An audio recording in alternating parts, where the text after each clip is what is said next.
It was supposed to be a peaceful getaway, a break from the noise of the world. After months of hectic work, I decided to revisit an old spot deep in the woods where I used to go camping with friends. But as time moved on, everyone got busy with their lives, and I found myself alone in that familiar, quiet wilderness. The campsite wasn't easy to get to. A few hours of winding roads, dense forest, and the occasional rattling from the gravel beneath my tires. But that's what made it special. It was secluded, a hidden gem. Most people wouldn't bother making the trek. That's exactly how I liked it. I arrived in the late afternoon, the sky still tinged with orange from the fading sun, setting up my tent, unpacking my gear. It was a ritual I didn't mind repeating. There was comfort in the simplicity of it all. I had no plans, no agenda, just a few days to unwind. I thought I was the only one there, until I saw him. From the corner of my eye, a figure emerged from the tree line. At first, I thought it was just a hiker, someone passing through. But the man, he wasn't carrying anything that resembled camping gear. No backpack, no sleeping bag, just a light jacket and boots. He walked like he had a purpose, but what brought him so far into the woods with nothing but a small pack? He didn't seem to notice me at first, so I stayed by my tent, trying to dismiss the thought from my mind. After all, this was a remote place. People sometimes came to walk, to clear their heads. Maybe he was just passing through. Maybe. As the evening deepened, I started cooking my dinner on my small stove, the smell of freeze-dried meals filling the air. I didn't mind the solitude, not really. There was something peaceful about being alone, away from the constant hum of civilization. But then something strange happened. I noticed the man again, further down the campground, walking in the opposite direction. The sun had nearly set by this time, and it was strange to see someone out here, this late, without any clear destination. The hike back would take him hours, and it was getting dark quickly. As I stood by the campfire, a wave of discomfort washed over me. Something felt off, like I wasn't quite as alone as I'd thought. I finished my meal, wiped my hands on my pants, and sat by the fire. The crackle of the flames was the only sound, but it did little to ease the growing tension in my chest. The shadows stretched long as the night settled in, and the forest around me seemed to hold its breath. When the footsteps started, I wasn't sure if I'd imagined them at first.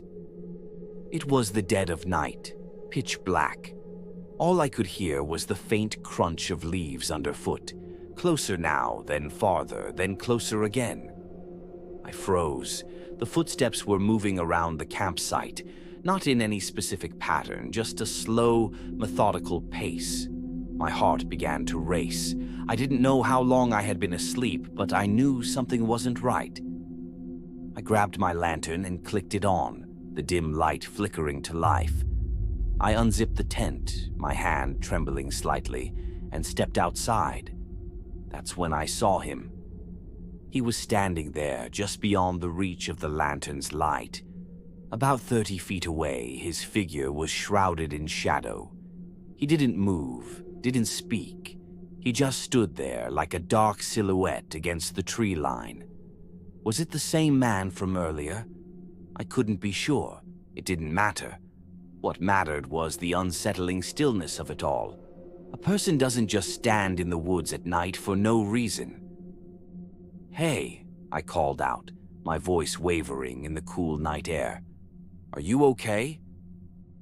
There was no answer, no movement, nothing. I couldn't tell if he was looking at me or if he was staring into the distance, but it didn't matter. Either way, it was unsettling. My heart thudded in my chest as I reached for my pocket knife. It was all I could think to do. The minutes dragged on. Every second felt like an eternity. And still, the figure didn't move. He was just there, standing, watching. My grip tightened around the knife, my knuckles turning white. Finally, without warning, He turned. Slowly, deliberately, he walked away, his steps soft in the night. I couldn't take my eyes off him as he faded into the darkness. And then, just like that, he was gone. The silence that followed was suffocating. I stayed up for hours after that, too afraid to fall back asleep, listening for any sign of movement. But there was nothing. No more footsteps. No more sounds. The next morning, I packed up quickly, my nerves still frayed. I didn't stay to see if he came back, if he was still out there. All I wanted was to leave. I've never gone back to that spot. The woods, the campgrounds, they just don't feel the same anymore.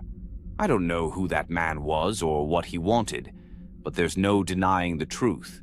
I was being watched, and whatever it wasn't just a passing hiker.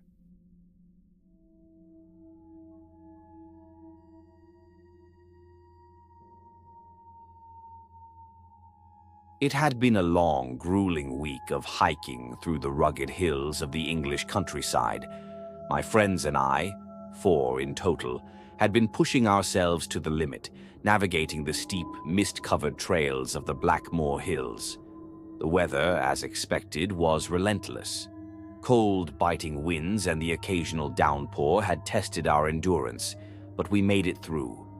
Exhausted, we found our way to the small village of Blackmore, a place so secluded it felt as though time had forgotten it. But after 5 days of endless trails and empty stomachs, the sight of the village and the warmth of its small pub was a welcome relief. We arrived at the pub just as the sun began to set, casting the village in a dim, golden light. The locals eyed us curiously, their expressions a mixture of amusement and suspicion. We had the look of travelers who had seen better days, dirty clothes, wind-burned faces, and the unmistakable smell of wood smoke from our nights spent around the campfire. After some food and drink, we made our way to the only bus stop in the village. The bus was due to take us to the nearest city, a lifeline after days in the wilderness. The sky had darkened and the village streets were eerily quiet. Only the dim light from the flickering street lamps offered any guidance, casting long, stretching shadows across the empty lanes. We stood there in silence, checking our watches, eager for the bus to arrive. We were tired, restless, and, admittedly, a little on edge after days of isolation. And that's when we heard it. A strange sound. At first, it was barely audible. A soft, guttural grunt that seemed to echo from the direction of the old stone bridge that crossed the small, sluggish river that ran through Blackmore. None of us said anything at first. We were too drained to care, assuming it was just some local animal or the wind playing tricks. But then it came again, louder, more distinct. This time, the sound was unmistakable. It was a human voice, deep and rough, filled with a palpable anger. It came from the other side of the bridge, and it didn't sound right. There was something wrong about it. One of my friends, ever the curious one, took a hesitant step toward the bridge, straining to make out what was happening. The rest of us stood still, hearts racing. We couldn't see much, the shadows were too thick, and the fog rolling in from the hills made the night feel even more suffocating. Then we heard it. The heavy clanging footsteps on the metal bridge. Something was moving across it, its steps uneven, almost stumbling. The air seemed to thicken, every step closer sending a jolt of unease through our bones. Our friend, now visibly shaken, quickly turned and rushed back toward us, eyes wide with fear. "Grab your bags," he hissed, barely above a whisper. "Now." The panic in his voice was enough to make us freeze. We hadn't seen him like this before, not even when we were lost in the hills, surrounded by nothing but dense trees and eerie silence. Whatever had frightened him, it was real. We gathered our things in haste, trying to stay as quiet as possible, moving to the shadowed side of the street, hoping the darkness would conceal us. And then we saw it. The silhouette of a man stumbling down the bridge stairs, clutching something in his hands. It wasn't just any object. No, it was a blade, large, jagged, and reflecting the dim light from the distant street lamp. It was a machete. We all held our breath as the man stopped, his head snapping toward us. His eyes locked onto ours, and in that moment, we knew. This wasn't some wandering drunk. This was something else.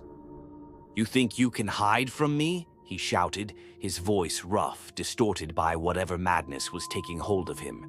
He raised the machete high, pointing it toward us in a crazed fury. Without thinking, we turned and ran. Not toward the bus stop. No, we couldn't go there. The only thing we knew was we had to get as far away as possible.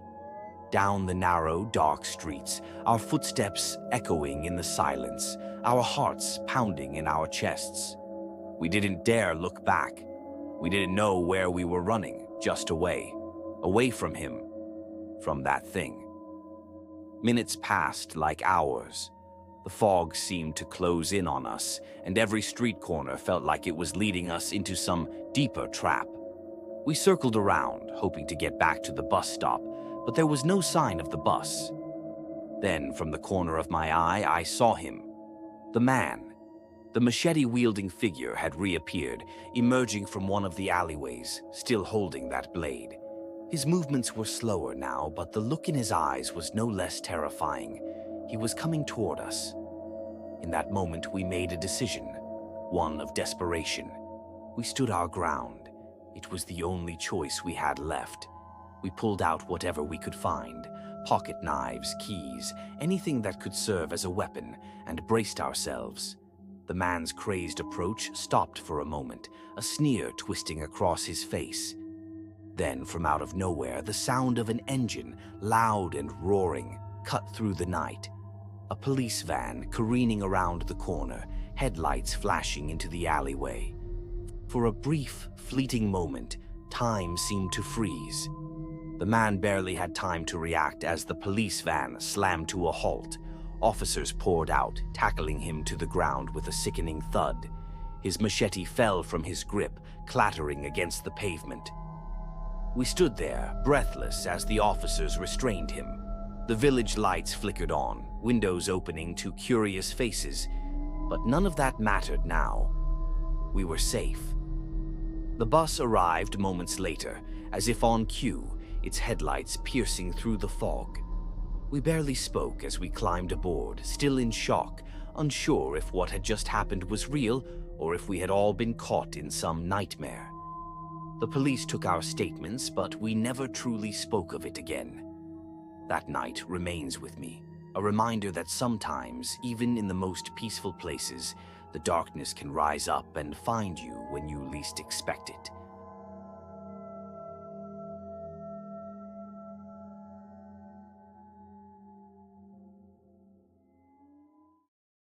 There's something about old summer camps. The way the trees whisper when the wind moves through them, the creaking of aging wood beneath your feet, the eerie silence that falls over the camp when the sun dips below the horizon. I worked at a summer camp for years, a place surrounded by dense woods, its history stretching back generations.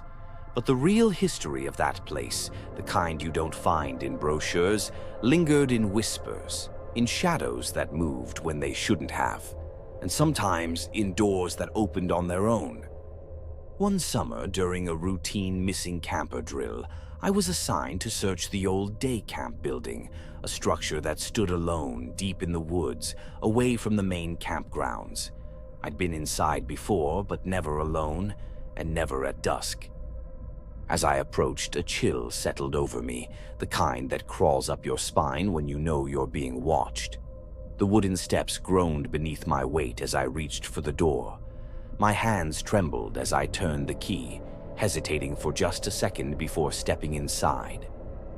The air was thick, heavy. The sunlight that filtered through the windows painted long, unnatural shadows on the floor. I called out the name of the missing camper, my voice barely above a whisper, swallowed by the eerie quiet.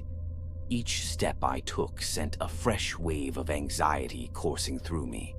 I checked every room, every corner, bracing myself for something I couldn't name. The building was empty, or at least it should have been. As I locked the door behind me, I felt a strange sense of accomplishment until I saw it. The external cellar doors. They had been locked. I had checked them myself. But now, they stood wide open, and from below a dim, yellowish light flickered in the growing darkness. I froze. I had never seen those doors open, never even known they could open. The padlock that had been there minutes before. Gone. I called out.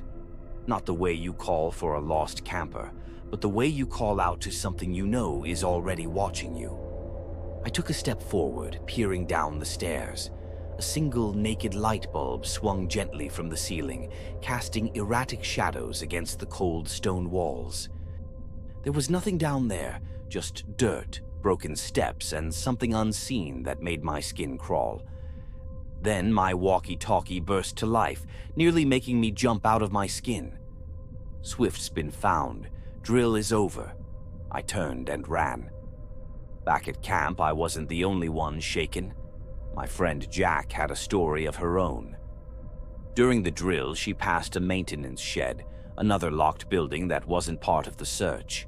The moment she walked by, the door rattled violently against its padlock. Someone was inside. Thinking it was Swift, she grabbed another counselor and got the key. But when they opened the door, nothing. No one had been there. Not that day. Not for weeks. When I told the senior staff what I'd seen at day camp, they all exchanged glances, but no one was shocked. "No one opened that cellar," one of them said. "Then who did?" I asked. Silence. That night, we went back to lock the cellar doors. We replaced the padlock. They've never been opened since. And yet, whatever is there, whatever has always been there, remains, watching, waiting. Becoming part of the camp's legacy, just like the generations of campers before me. They don't want to hurt us. They just want to be remembered. And they make sure that we do.